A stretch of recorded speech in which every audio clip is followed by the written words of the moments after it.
everyone, welcome back to my channel. मैं हूं Manpreet and I hope you all are doing good.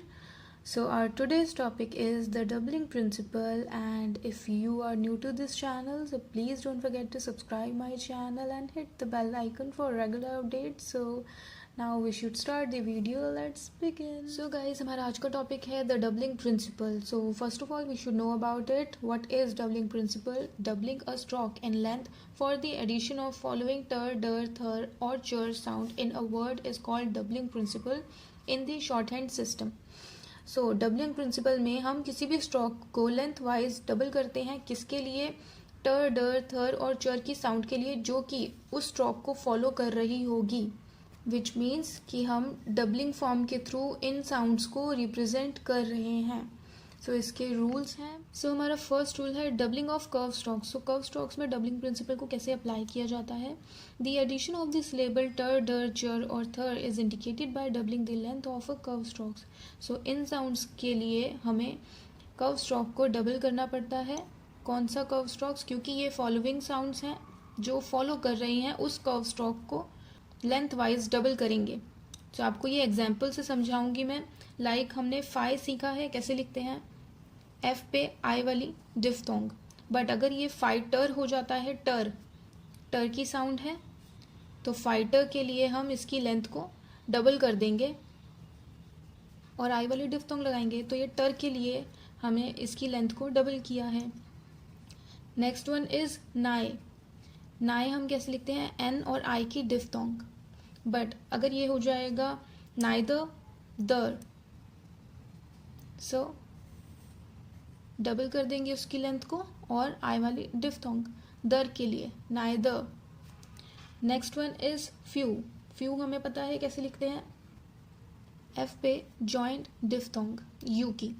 But अगर ये हो जाएगा फ्यूचर, चर, तो हम इसकी लेंथ को डबल करके यू वाली डिफ्थोंग जॉइंट डिफ्थोंग अप्लाई करेंगे, फ्यूचर. तो हमारा नेक्स्ट रूल है doubling of straight strokes. So straight strokes में डबलिंग प्रिंसिपल को कैसे अप्लाई किया जाता है? A straight stroke is doubled for the addition of ter, der, cher और ther when it follows a circle और अ स्ट्रोक और हैज अ फाइनल हुक और अटैच्ड डिफ्थोंग. सो यहाँ पे बताया जा रहा है कि स्ट्रेट स्ट्रोक्स में डबलिंग प्रिंसिपल अप्लाई होता है इन फॉलोइंग साउंड्स की वजह से. बट अगर स्टार्टिंग में सर्कल है या कोई स्ट्रोक है या फिर कोई फाइनल हुक या फिर कोई अटैच्ड डिफ्थोंग है, तब हम स्ट्रेट स्ट्रोक्स में उस जगह पे इन साउंड्स के लिए डबलिंग प्रिंसिपल अप्लाई करेंगे. सो मैं आपको रूल्स एग्जाम्पल के थ्रू समझाऊंगी. First one is seek. Seek हम लिखते हैं वी वाला वॉवल एस के बाद और के से पहले, ठीक है. बट अगर ये हो जाएगा सेक्टर, सेक्टर, तो हम डबल कर देंगे इसकी लेंथ को सेक्टर के लिए और मिड में पेन वाला वॉवल अप्लाई करेंगे. अब यहाँ पे हमारा फर्स्ट जो कंडीशन थी वो फॉलो हो रही है कि ये सर्कल को फॉलो कर रहा है, तो सर्कल पहले है तभी हम डबलिंग प्रिंसिपल अप्लाई कर पा रहे हैं. नेक्स्ट वन इज कैप, के पी. कैप हमें पता है कैसे लिखते हैं, बट अगर ये हो जाएगा कैप्टर तो हम पी की लेंथ को डबल कर देंगे. यहाँ पे ये स्ट्रोक को फॉलो कर रहा है के को, तो स्ट्रोक के बाद वाला डबल हो रहा है टर के लिए. Next one is pick. Pick हमें पता है कैसे लिखते हैं, बट अगर ये हो जाता है पिक्चर तो हम चर के लिए के को डबल कर देंगे. तो यहाँ पे भी स्ट्रोक को फॉलो कर रहा है, that's why. Next one is one. One हम ऐसे लिखते हैं, बट अगर ये हो जाएगा वंडर तो डर के लिए हम वे को डबल कर रहे हैं. तो यहाँ पे फाइनल हुक है जो कि हम बता चुके हैं कि फाइनल में अगर हुक है तब हम इसकी लेंथ को डबल करेंगे. Next one is doubt. Doubt हमें पता है कैसे लिखते हैं, बट अगर ये हो जाएगा डाउटर तो हम इसे डबल कर देंगे.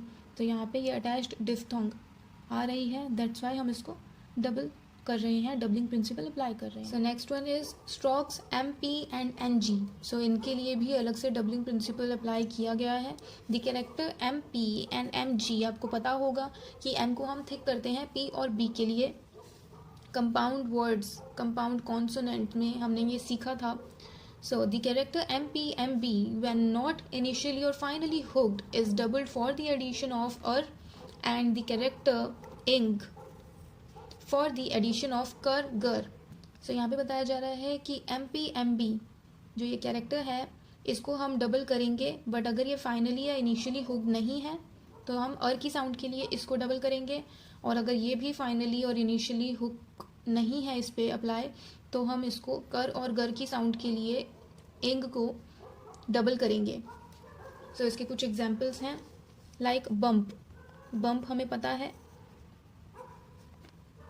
BMP और मच वाला वॉवल बम्प, बट अगर ये हो जाता है बम्पर अर की साउंड के लिए, क्योंकि ये हुक नहीं है तो मैं आपको बता देती हूँ. सो इसको हमने डबल किया है. सो इनिशियली और फाइनली कहीं हुक नहीं है तो इसीलिए हम इसे अर की साउंड के लिए डबल कर रहे हैं. नेक्स्ट वन इज वैम्प, और अगर ये हो जाएगा वैम्पर अर की साउंड के लिए. Next one is ink, but अगर ये हो जाएगा इंकर तो हम इसे डबल कर देंगे कर की साउंड के लिए या फिर गर की साउंड के लिए. Next one is alternatives for MPR and MBR. There are two forms of MPR and MBR, the doubling form and hooked form. So MPR और MBR की दो फॉर्म्स होती हैं, एक तो डबलिंग फॉर्म जो मैं आपको सिखा रही हूँ और एक हुक्ड फॉर्म जो हम सीख चुके हैं. So first point is the hooked form is used when MPR MBR is immediately follows an upstroke or K stroke. So MPR और MBR की हुक फॉर्म को हम तब इस्तेमाल करते हैं जब वो या तो किसी अपस्ट्रोक को फॉलो कर रहा हो या फिर के को फॉलो कर रहे हो. सो इसके एग्जांपल्स हैं slumber. Next one is hamper, cumber. So यहाँ पे ये अपस्ट्रोक्स को फॉलो कर रहे हैं और यहाँ पे के को. Next one is in all other cases the doubling length is used. So इसके अलावा जो भी केसेस होते हैं वहाँ पे हम डबलिंग प्रिंसिपल को अप्लाई करेंगे. For an example amber, temper, chamber. So next one is alternatives for ing ker इंग गर. सो इनके भी ऑल्टरनेटिव्स हैं इंग कर और इंग गर की साउंड्स के. There are two forms of ing ker और ing ger, the doubling form and the hook form. So जैसे कि MP और MB की थी वैसे ही इसकी भी दो फॉर्म्स हैं, सेम फॉर्म्स हैं, डबलिंग फॉर्म और हुक्ड फॉर्म. डबलिंग फॉर्म जो हम सीख रहे हैं और हुक्ड फॉर्म जो हम सीख चुके हैं. So first one is the double length form is used when inker and inger immediately follows a circle और एन अपस्ट्रोक्स और एनी वॉवल. सो इंकर इंगर की डबलिंग फॉर्म को हम तब यूज़ करते हैं जब वो किसी सर्कल या अपस्ट्रोक को फॉलो कर रही हो और कुछ केसेस में वो किसी वॉवल को फॉलो कर रही हो. सो first one is sinker. Next one is hunger, encourage. तो यहाँ पे ये सर्कल्स को और अपस्ट्रोक्स को फॉलो कर रहे हैं और यहाँ पे वॉवल को भी फॉलो कर रहे हैं. So next one is in all of the cases the hooked form is written. So इसके अलावा और कोई भी केस होगा तो वहाँ पे हम हुक फॉर्म अप्लाई करेंगे, लाइक बंकरिंग, बंकर और इंग, bunkering. Next one is drinker, pinker.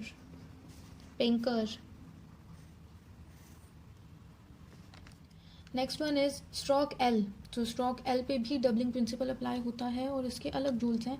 The stroke L standing alone or with only a final S circle is doubled for ter only.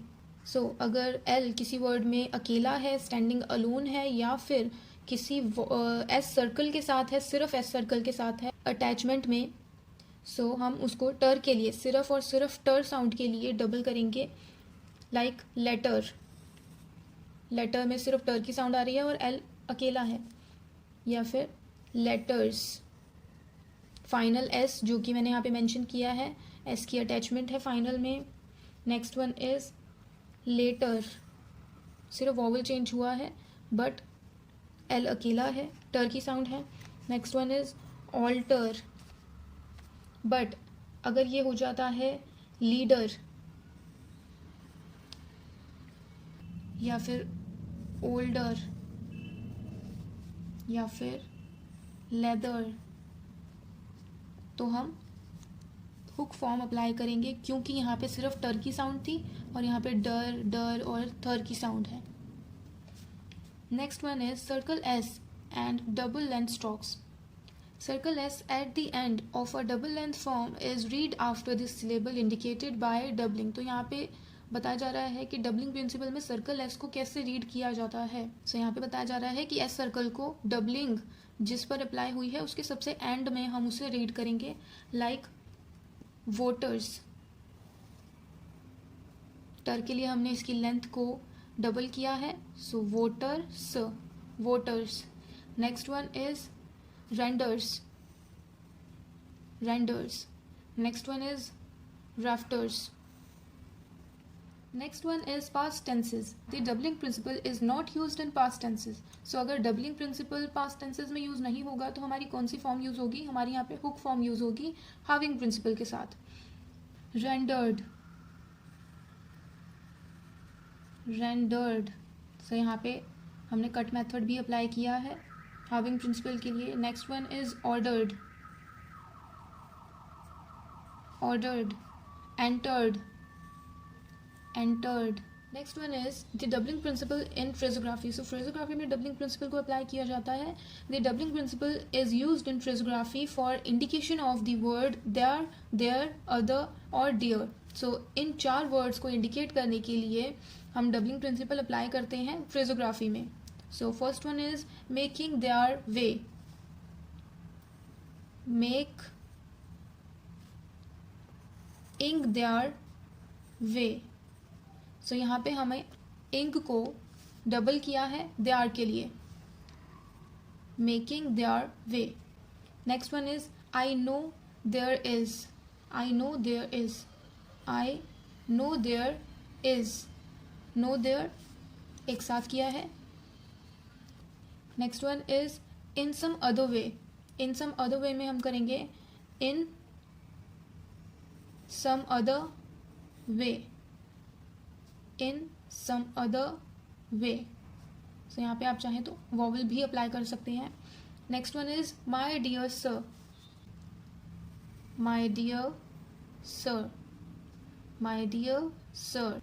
सो आप चाहें तो आई के डिफ्थोंग भी अप्लाई कर सकते हैं. Next one is position of double length strokes. Sir double length strokes की positions क्या क्या होती हैं? जैसे मैंने आपको हाविंग प्रिंसिपल में बताया था कि हाविंग की क्या पोजीशन होती है, उससे थ्रू दी लाइन कभी नहीं अप्लाई किया जाता. वैसे ही इसके भी कुछ रूल्स हैं. All double length down strokes are return through the line. So double length down strokes जो भी होते हैं उसे थ्रू दी लाइन ही अप्लाई किया जाएगा. For an example painter, through the line जा रहा है. Next one is fetter, pender. Double length horizontals are written either above the line or on the line according to the first vowel heard in the word. So double length horizontal strokes या तो वो above the line लिखे जाएंगे या फिर on the line लिखे जाएंगे, जो भी vowel की सबसे पहले sound आएगी. For an example, matter, above the line that वाला vowel है. Next one is mother, on the line much वाला vowel है. Enter, pen वाला vowel है. Neither, आई वाली जॉइंट डिफ्थोंग है above the line. So down strokes हो गए, हॉरिजॉन्टल स्ट्रोक्स हो गए, और अब है up strokes. Double length up strokes are written above और ऑन और through the line according to the first vowel heard in the word. So जो डबल लेंथ अप स्ट्रोक्स हैं उसे हम above the line, on the line और through the line place कर सकते हैं, जो भी फर्स्ट वॉवल की साउंड आएगी उसके according. For an example loiter, ऑय वाली डिफ्थोंग है above the line. Render, on the line pen वाला वॉवल है. हिंडर, थ्रू द लाइन इस वाला वॉवल है. Next one is doubling principle not employed. So कहाँ कहाँ डबलिंग प्रिंसिपल को हम यूज़ नहीं कर सकते हैं? सो फर्स्ट है when there is the vowel at the end. So अगर कोई वॉवल फॉलो कर रहा है वर्ड में तो हम वहाँ पे डबलिंग प्रिंसिपल अप्लाई नहीं कर सकते, क्योंकि हमें प्रॉपर स्ट्रोक चाहिए होगा उस वॉवल को अप्लाई करने के लिए. So for an example flatter. Flatter हम कैसे लिखेंगे? एफ पर एल का हुक और टर के लिए डबल लेंथ फ्लैटर. बट अगर ये हो जाता है फ्लैटरी, फ्लैटरी, तो हमें प्रॉपर वो स्ट्रोक चाहिए, वो कॉन्सोनेंट चाहिए ताकि हम वॉवल को अप्लाई कर सके. Next one is winter. Winter, यहाँ पे डबल लेंथ फॉर्म यूज हो रही है, बट अगर ये हो जाता है विंट्री, विंट्री, सो हम डबल लेंथ फॉर्म यूज नहीं करेंगे, हमें प्रॉपर कॉन्सोनेंट चाहिए. Next one is anger. Anger, but अगर हो जाता है angry, angry. In past tenses, so past tense का पॉइंट मैं अलग से समझा चुकी हूँ, तो पास्ट टेंसेस में भी हम डबल लेंथ फॉर्म यूज नहीं करेंगे. Mattered, mattered, विंटर्ड.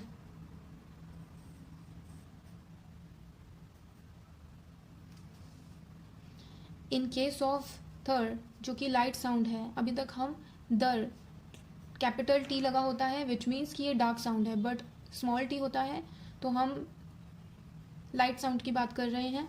सो यहाँ पे भी डबलिंग प्रिंसिपल यूज नहीं होगा क्योंकि लाइट साउंड है. Panther, Arthur. सो गाइज, थोड़ा सा लेंथी टॉपिक था, बट आई होप आपको ये क्लियर हो गया है. काफ़ी इंटरेस्टिंग टॉपिक था ये. सो अगर आपको कोई भी डाउट है तो आप नीचे कमेंट सेक्शन में मेंशन कर सकते हैं कि आपको किस पॉइंट पे डाउट है या क्या चीज़ समझ नहीं आई है. मैं उसे डेफिनेटली क्लियर करने की कोशिश करूँगी.